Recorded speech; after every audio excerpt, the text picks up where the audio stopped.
Hello everyone, welcome to my YouTube channel. तो guys, जो मेरा वीडियो देखते हैं, मुझे सब्सक्राइब करता है, आई एम वेरी थैंक्सफुल।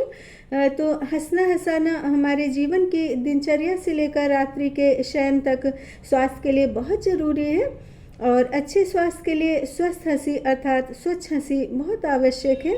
और हमारे समय में तो घर के आसपास कभी बंदर बंदरिया का डांस होता था। तो बंदरिया फ्रॉक पहनती थी झालर वाली, और बंदर को शर्ट और पैंट पहना करके रखते थे, और दोनों पति पत्नी के संवाद में बहुत अच्छी एक्टिंग करते थे।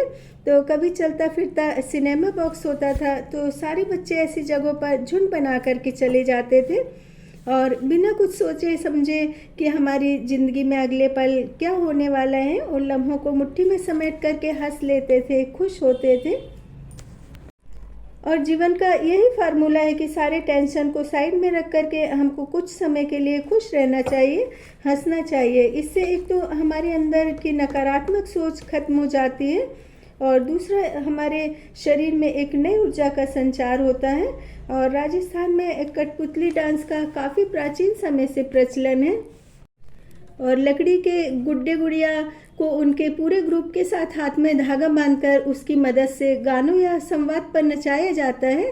और जब कभी हम मेले में जाया करते थे तो मुझे कठपुतली डांस बहुत अच्छा लगता था, तो मैं कठपुतली डांस ज़रूर देखती थी। और मुझे इस उम्र में भी पिक्चर और सीरियल में पपेट के संवाद और गाने बहुत अच्छे लगते हैं। और राजस्थान का कठपुतली डांस तो मुझे अब भी बहुत पसंद है, क्योंकि मेरा मानना है कि हम सबके भीतर एक बच्चे का दिल ज़रूर होना चाहिए, ताकि जब भी हम टेंशन में हों तो खुद से खुद को ही मना लें। और कुछ समय पहले जब स्टैंड अप कॉमेडी शुरू हुई थी, तो एक कलाकार हाथ में बंदर का पपेट ले करके अपने कॉमेडी संवाद को उस पपेट से इस तरह से एक्ट करवाते थे कि मैं तो समझ ही नहीं पाती थी कि कलाकार तो चुप रहते हैं और ये पपेट आखिर बोलते कैसे हैं। और फिर कुछ दिनों पहले मैंने रील पर प्रेमानंद जी का एक वीडियो देखा, जिसमें जोजो जॉनी नाम के दो पपेट महाराज जी के आश्रम में आए और उनको राधे राधे कहा, और फिर अपनी भोली भाली बातों के संवाद से महाराज जी को खूब हंसाया। और फिर महाराज जी ने दोनों पपेट को बुलाया और उनको 500-500 रुपये इनाम दिया। और महाराज जी के आशीर्वाद स्वरूप सिर्फ एक झलक भी भक्तों को मिल जाए तो समझो साक्षात राधा रानी और भगवान कृष्ण के दर्शन हो गए। क्योंकि महाराज जी के आशीर्वाद की तुलना किसी भी भौतिक सुख या भोग से नहीं की जा सकती है, और महाराज जी के आशीर्वाद की तुलना किसी भी भौतिक सुख और भोग से नहीं की जा सकती है, क्योंकि महाराज जी का आशीर्वाद ईश्वर की भक्ति और श्रेष्ठ कर्म करने वालों को प्राप्त होता है। और महाराज जी को जोजो और जॉनी ने बहुत हंसाया, लेकिन महाराज जी ने बताया कि हम संसार रूपी रंगमंच के कलाकार हैं, और यदि वो पपेट मुझे अपनी बातों से हंसा रहे थे तो ये उनकी कला थी। क्योंकि महाराज जी ने बचपन से ज़िंदगी के इतने दुख देखे हैं, कड़वी सच्चाई देखी है कि वो किसी भी व्यक्ति को देख करके उसका उद्देश्य समझ जाते हैं। और उन्होंने जोजो और जॉनी को प्रसादी भी ग्रहण करवाई, और जोजो और जॉनी दोनों पपेट के वेट्रिलोक्विस्ट राहुल मिश्रा हैं, और महाराज जी ने उनकी कला की सराहना की और उनको ढेर सारा आशीर्वाद भी दिया। और यह एक ऐसी कला है जिसके लिए बतौर ट्रेनिंग लेनी होती है, और बिना किसी एक्सप्रेशन और लिपसिंग के बिना यह कला दर्शकों को दिखाई जाती है। और छोटे बच्चे और बहुत सारे लोग तो यही समझते हैं कि जोजो और जॉनी बोल रहे हैं, और राहुल मिश्रा जयपुर शहर से हैं एवं ये देश भर में वेंट्रिलोक्विस्ट के नाम रूप में अपनी पहचान बना चुके हैं।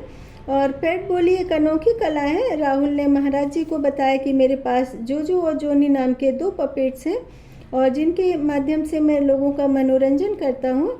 एवं महाराज जी ने उनकी कला और मेहनत की सराहना की, और महाराज जी को उनका परफॉर्मेंस इतना पसंद आया कि जब राहुल आश्रम के बाहर चले गए तो उन्होंने अपने शिष्यों को भेज करके उनको दोबारा बुलवाया और उनसे इस अद्भुत कला की जानकारी ली। और मैं एक बात आप लोगों के साथ में ज़रूर शेयर करना चाहूँगी कि जब महाराज जी किसी भी बात पर प्रसन्न होकर के बेझिझक बिंदास होकर के हंसते हैं ना, तो मुझे लगता है कि नन्हे मुन्ने मेरे लड्डू गोपाल हंसी ठिठोली कर रहे हैं।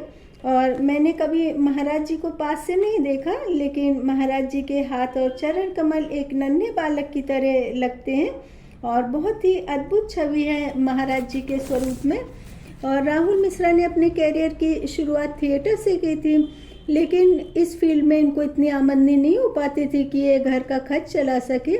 और फिर इन्होंने 2015 में यूट्यूब चैनल बनाया और उनके दोस्तों ने उनको पपेट बना कर दिया, जिससे इन्होंने वीडियो बनाए और टिकटॉक पर उनके वीडियो वायरल भी हुए थे। लेकिन जब उन्होंने इस कला को और उत्तम क्वालिटी देने के लिए अथक प्रयास किया तो ये बड़े मंचों तक पहुंचे और राहुल मिश्रा बड़े शो का भी हिस्सा बन चुके हैं और ये बिग बॉस के सेट पर भी परफॉर्मेंस दे चुके हैं एवं इंडियाज़ गॉट टैलेंट में भी अपनी कला का प्रदर्शन कर चुके हैं। और गुरुजी के शिष्य ने जो और जॉनी से कहा तुम दोनों यही आश्रम में रह जाओ तो ज़्यादा अच्छा रहेगा और तुम दोनों को बाबा बनना पड़ेगा। तो पपेट ने कहा, राहुल मिश्रा की तरफ इशारा किया कि इसकी बीवी इसका घर पर इंतज़ार कर रही है। और महाराज जी को आश्रम में जो और जॉनी ने अपनी पसंद भी बताई कि उनको राधा रानी जी का स्वरूप बहुत ज़्यादा अच्छा लगता है और साथ ही यह भी बताया कि दोनों को समोसा और समोसे के साथ में हरी चटनी बहुत पसंद है। और पपेट की मनभावन कला ब्रजवासियों और आश्रम के भक्तों और महाराज जी के शिष्यों को बहुत पसंद आई। और पपेट ने महाराज जी से बताया कि वो राधे राधे नाम का जप करते हैं। और एक पत्रकार ने जो जॉनी से पूछा कि जयपुर में तुम्हें क्या पसंद है, तो उन्होंने कहा कि हमें जयपुर का वृंदावन मंदिर पसंद है।